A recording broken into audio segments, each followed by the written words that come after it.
stars to fill my dreams. I'm a traveler of both time and space, to be where I have been.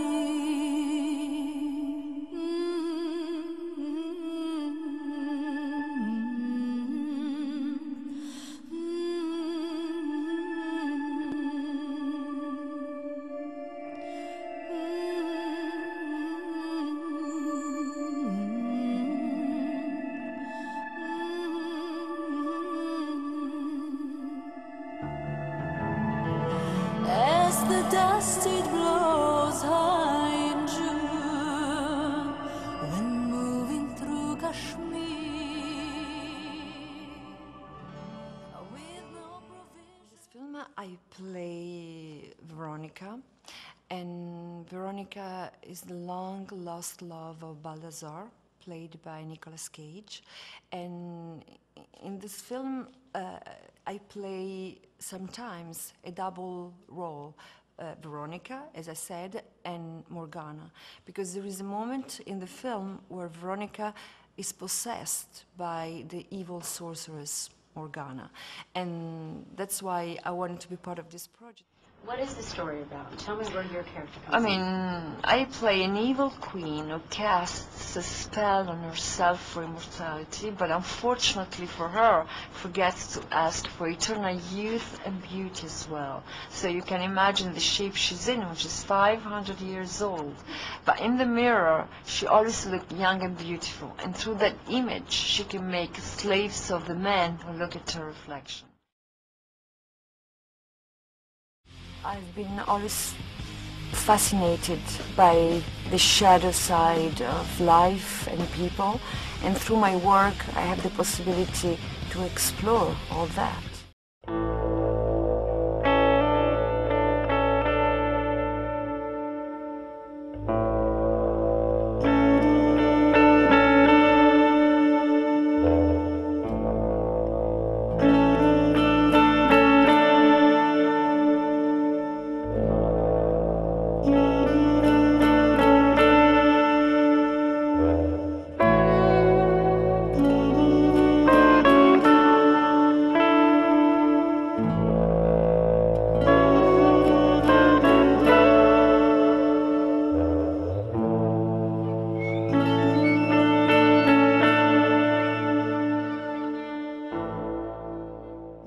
I'm telling you right now, I'm one strong mother, because I'm right back at you. Caviezel flat out defends Gibson. He is not anti-Semitic. Furious Mel Gibson said, "I want Jew blood on my hands." His girlfriend of 3 years, Oksana Grigorieva, told authorities who were investigating the actor for domestic abuse.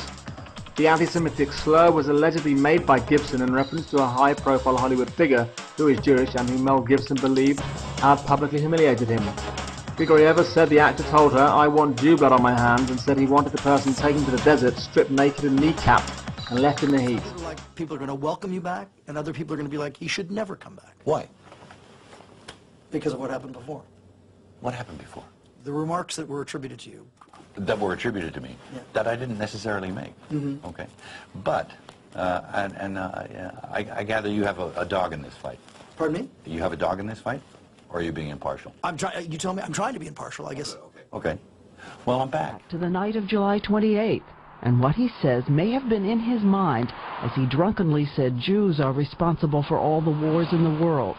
Now, maybe it was just that very day that Lebanon and Israel were at. Do you think that the public will perceive you any differently after all that's been in the news about you? What are you referring to specifically? Referring to the, the drinking problems, referring to what's been called the anti-Semitic rant, referring all those things. You know what I'm talking about. Okay, so that's almost 4 years ago, dude. I mean, I've moved on. I guess you haven't. Well, So I'm just wondering if you think that the public has moved on and will perceive you in the same light.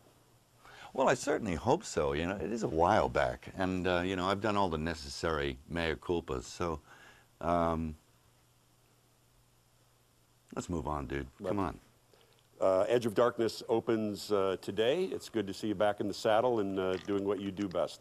Thanks a lot for joining us, Mel. Take care. Bye-bye. Asshole. I don't work around in tight clothes. I stay at home for most of the time. Public, and it's a embarrassment to me. You look like a unheat. And if you get raped by a pack, it's your fault. All right? Because you provoked it. You are provocatively dressed all the time with your fake boobs you feel you have to show off in tight outfits and tight pants and stuff. You see your from behind. And that green thing today was enough. That's provocative. Okay? What is the worst thing he's done? Not really. I guess we can look at it two ways. One, morally. And then two, the other way to look at what's the worst thing he's done career-wise. Oh, okay. Like, Jews started all wars, are you a Jew? I believe he said to the cops, right? You look like an effing pig in heat. I hope you get raped by a pack of... N-word. Yeah. Right. It will be your fault. Or punching his girlfriend twice while she holds the kid and saying, you know what, you effing deserve. At one point in ABC's primetime special, Mel became agitated when Diane asked about an interview his father had given to the New York Times Magazine. The article stated 85-year-old Hutton Gibson questioned the historical accuracy of the Holocaust. Their whole agenda here, my detractors, is to drive a wedge between me and my father. And it's not going to happen. I love him. He's my father. And you will not speak publicly about him I'm beyond tight that. with him. He's my father. Gotta leave it alone, Diane. Gotta leave it alone. Though Mel stayed behind the camera calling the shots, his hand makes a cameo during a crucial scene. It's your hand in the film holding the nail? It is. Yeah, my left hand.